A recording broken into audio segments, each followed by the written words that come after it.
హల్లెలూయా. మన ప్రభువైన యేసుక్రీస్తు నామములో మీకు శుభములు. Good morning and good morning again. అదేంటండి, మేము ఎక్కడి నుంచో వింటున్నాం. మా దేశంలో ఇది గుడ్ ఈవినింగ్, ఇది గుడ్ ఆఫ్టర్నూన్ అంటారేమో.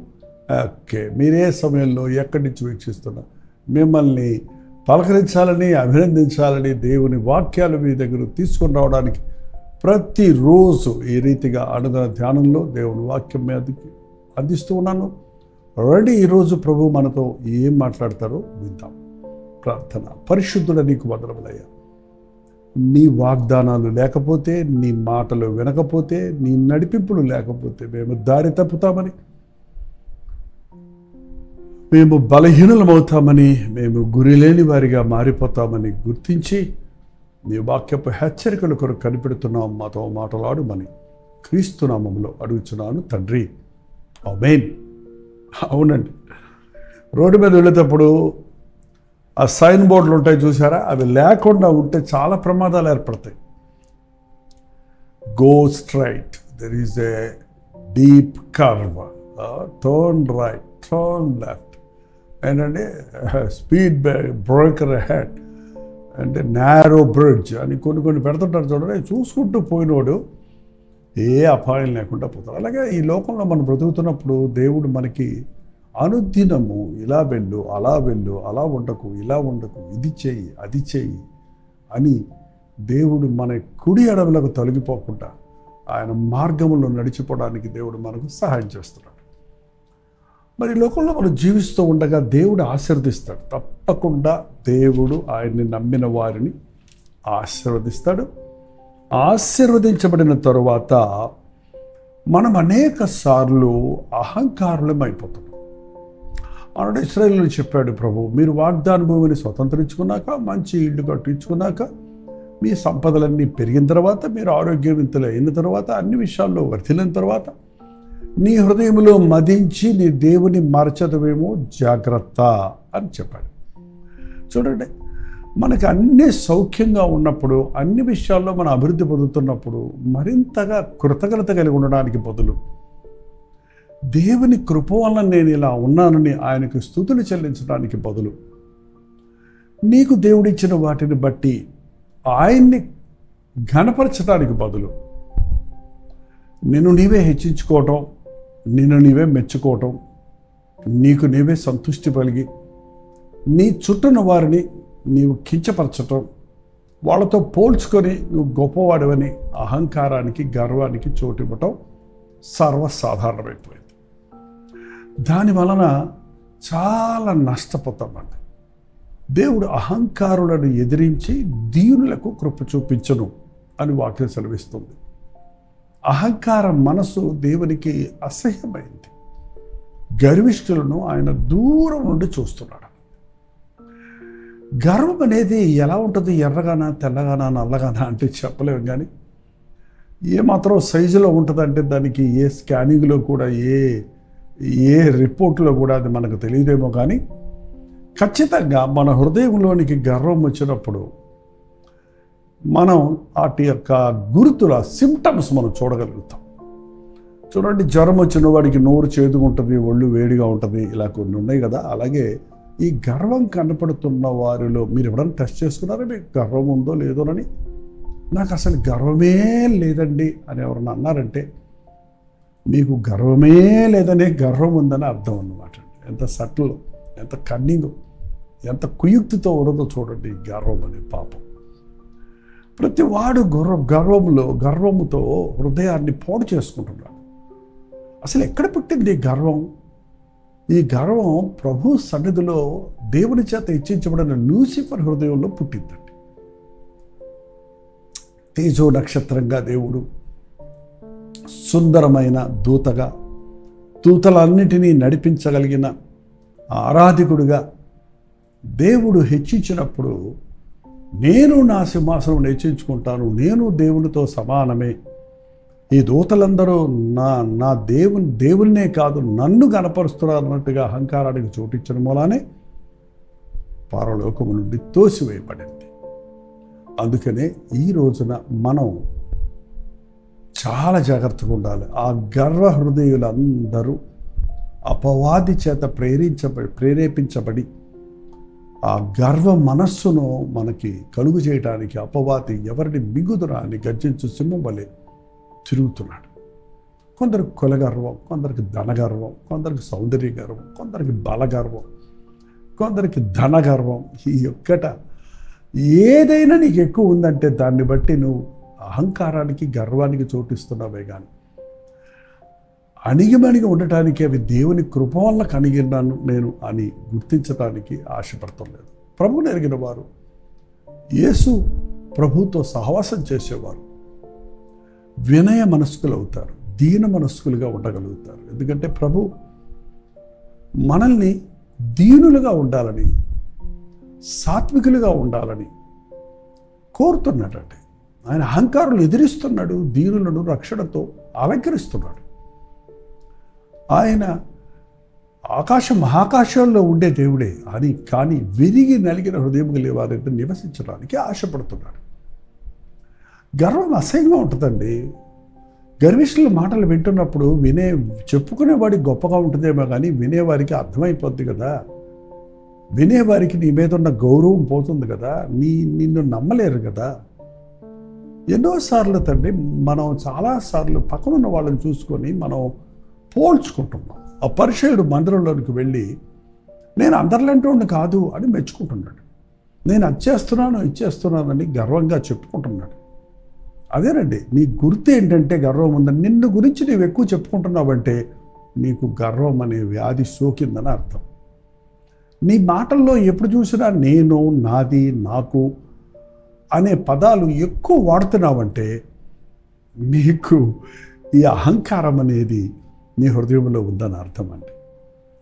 కేవలం దేవుని కృప వలన, దేవుని దయ వలన అని మనం చెప్పినప్పుడు మనం సమస్తమైన ఘనతను దేవునికి ఇస్తున్నాం. మనం తలబిరుస్తరంగా మాట్లాడటం, అహంకారంతో మాట్లాడటం, ఇతరులను కించపరచటం, అలాంటి అలవాట్లు మీలో ఉన్నాయేమో ఒకసారి చూసుకోండి. వాళ్ళు ఎందుకు భార్యాభర్తల మధ్య అన్ని గొడవలు వస్తున్నాయి? ఎందుకు సంఘాల్లో విశ్వాసుల మధ్య గొడవలు వస్తున్నాయి? ఈవెన్ సేవకులు కూడా ఒకరి మీద ఒకరు భేదాభిప్రాయాలు కలిగి ఉంటున్నారు. ఆయనకంటే నేను గొప్ప సేవకుడిని, ఈయనకంటే నేను గొప్పవాడిని అని అనుకుంటాం వల్లనే కదా. నాకన్నీ తెలుసు అనుకునేవాడు గర్విష్ఠండి. నాకేం తెలియదు అని అణిగిమణిగి ఉండేవాడు దీనుడు. నాకు తెలుసు అనుకున్నవాడు తనకి ఇంకేం తెలుసుకోలేడు, ఫుల్ స్టాప్ పెట్టేసుకున్నాడు. నాకేమీ తెలియదు అనుకునేవాడు ఈ లెర్నింగ్ ప్రాసెస్లో ఉన్నాడు. ఇంకా తెలుసుకోవాలి, ఇంకా ఆశీర్వదించబడాలని ఆశ కలిగిన వాడిగా ఉంటాడు. ఒకసారి పరిశీలించుకోండి, మీలో గర్వం ఉందా? ఎదిరించి మాట్లాడుతున్నారా? తిరగబడుతున్నారా? మాటకు మాట బదులు చెప్తున్నారా? చూడండి, మనం మనుషులతో మాట్లాడుతున్నప్పుడు మన ప్రవర్తన ఇతరులకు ఆటంకంగా కాక ప్రభువుని ఎరిగిన తర్వాత మనం ఇతరులకు మేలు కలిగినట్లుగా కృపాసహితమైన మాటలు మనం మాట్లాడాలని వాక్యం సెలవిస్తూ ఉంది. గర్వము నాశనానికి ముందు నడుస్తుంది, పడిపోవుటకు ముందు అహంకార మనసు నడుస్తుందని బైబిల్లో రాయబడి ఉంది. ఈ రిఫరెన్స్లన్నీ మీకు నేను ఇప్పుడు చెప్పడం లేదు, కానీ అహంకారం అనేది పడిపోవటానికి కారణమవుతుందండి. గర్వం నాశనానికి, అంటే గర్వం వచ్చింది అంటే నీకు వెనకాల నాశనం వస్తుందని అర్థం అన్నమాట. నీవు అహంకారంతో ఉన్నావంటే నీవు పతనానికి దారి తీస్తున్నావని అర్థం. ఆనాడు నెబుకద్నెజరు గర్వించి ఇది నా అధికారము, నేను కట్టింది అనుకున్నాడు. పశువులాగా గడ్డి మేశాడని బైబిల్లో చూస్తున్నాం కదా. దేవునికి మహిమకు చెల్లించే వరకు ఆ పరిస్థితి నుంచి అతనికి విడుదల దొరకలేదు. అపవాది అహంకారానికి చోటిచ్చి పాతాళానికి తోసివేయబడి దానికి మరో అవకాశం దొరకలేదు. ఇక చూడండి, పర్వాలేదులే మనం ఇష్టం వచ్చినట్టు ప్రవర్తించి ఎప్పుడో ఒకసారి సరి చేసుకుందాం అనుకుంటే ఈలోగా జరగవలసిన నష్టం జరిగిపోతుంది. కుటుంబాలు విచ్ఛిన్నమైపోవటానికి కారణం, హత్యలకు, మానభంగాలకు కారణం, నేరాలకు కారణం అహంకారమే, స్వార్థమే. సొంత శక్తి మీద ఆధారపడి ఎవడు నాకు తిరుగులేడని, నన్నెవడు పట్టుకోలేడని, నన్నెవరు తీర్పు తీర్చలేరనే స్థాయికి రోజు మానవుడు దిగజారిపోవడం చూస్తున్నాం. నన్ను ఎవరూ చూడటం లేదనుకునే పిచ్చోడు దేవుడు చూస్తున్నాడన్న సంగతి గుర్తిస్తే దీనుడిగా ఉంటాడు. నీ నడక, నీ పడక, నీవు కూర్చుంటున్నా, నీవు లేచుట నాకు తెలుసు అన్నాడు ప్రభు. మాట నీ నోటికి రాకమునిపే నీ మాటలు నాకు తెలుసు అన్నాడు ప్రభు.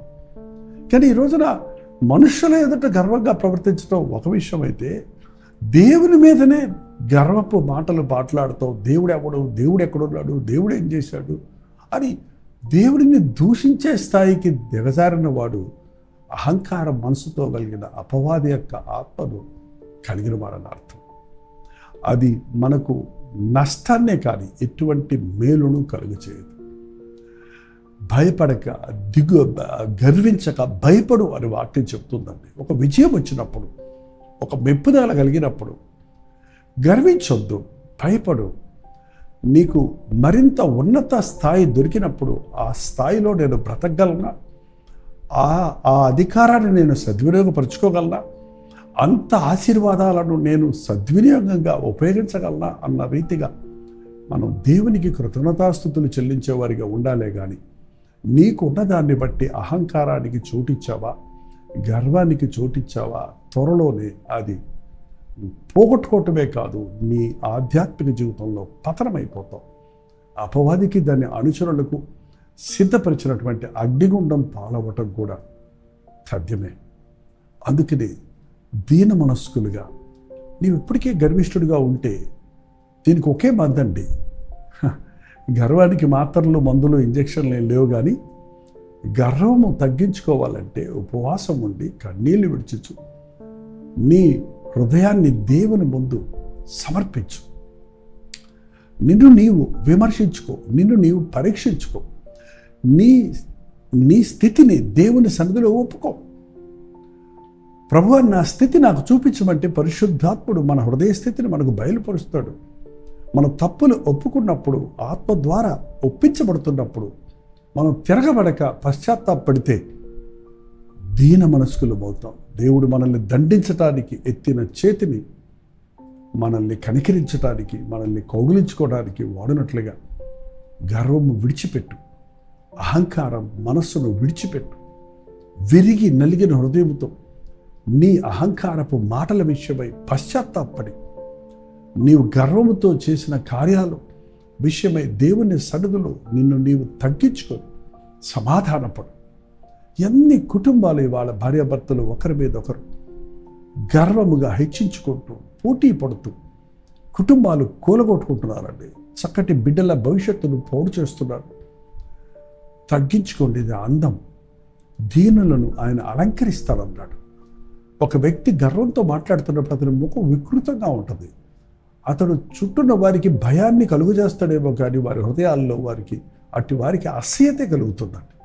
కానీ దీనులను చూసినప్పుడు, దీనముల మాటలు వింటున్నప్పుడు, దీన మనస్కులై ఉన్నవారు వారి బిహేవియర్లో, వారి ప్రవర్తనలో, వారి కళ్ళల్లో, వారి చూపుల్లో, వారి మాటల్లో, వారి ప్రవర్తనలో వారు క్రీస్తును చూపించగలుగుతాడు. మన ప్రభువు దీనుడు.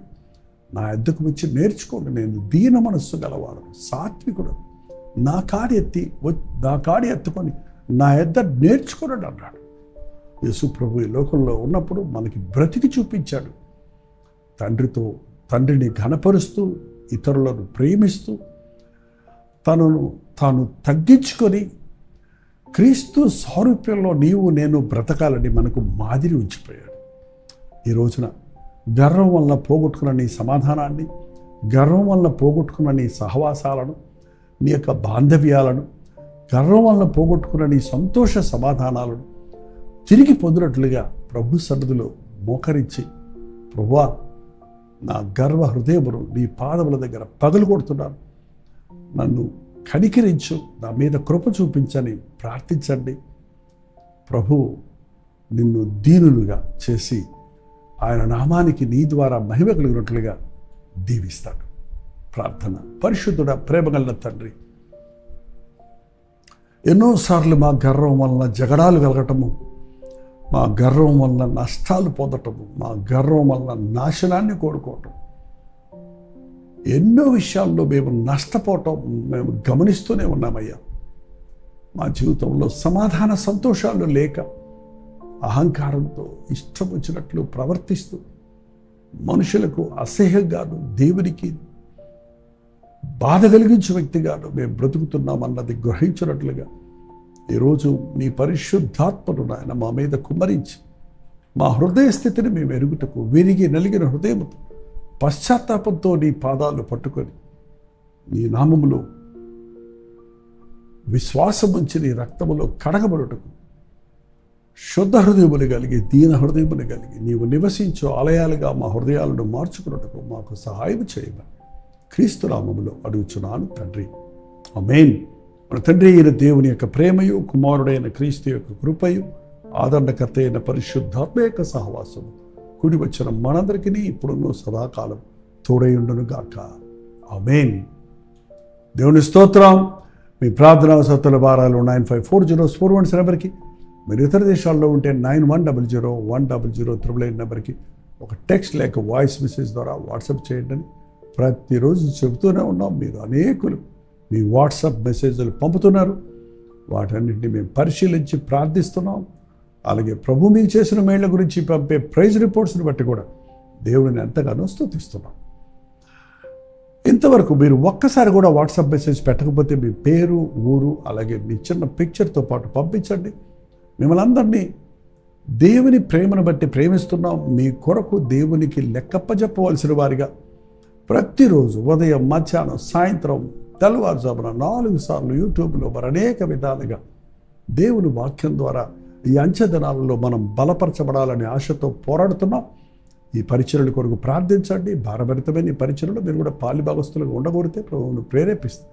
మీ విరాళములు, కానుకలు పంపుట ద్వారా ఈ పరిచర్యలో పాలిభాగస్తులై దేవుడు మాకిచ్చే ఆశీర్వాదాలు మీరు కూడా పొందండి. ఈ విషయమై మీకు వివరాలు కావాలంటే QR కోడ్ ఇవ్వబడుతుంది. గూగుల్ పే, ఫోన్పే నెంబర్లు స్క్రీన్ మీద ఉన్నాయి. ఇంకా మీకు వివరాలు కావాలంటే 8939393939 అనే నెంబర్కి మార్నింగ్ 10 నుంచి ఈవినింగ్ 10 లోపల మీరు కాల్ చేస్తే మీకు వివరాలు తెలియచేయబడతాయి. మీ కొరకు మేము ప్రార్థిస్తున్నాం. మా కొరకు మీరు ప్రార్థించండి. మనందరం ప్రభు రాకడ కొరకు సిద్ధపడతాం. ఉచితమైతే మధ్యాహ్నం 3 గంటలకు హెచ్చరిక, అలాగే రాత్రి 9 గంటలకి కల్వరి చర్చిలో జరిగే ఉపవాస ప్రార్థనలు మీకు లింక్ ఇస్తున్నాం. మాతో కలిసి మీరు కూడా మధ్యవార ఉపవాస ప్రార్థనలో పాల్గొనండి. అంతవరకు దేవుని మహాకృప మీకు తోడేడును గాక.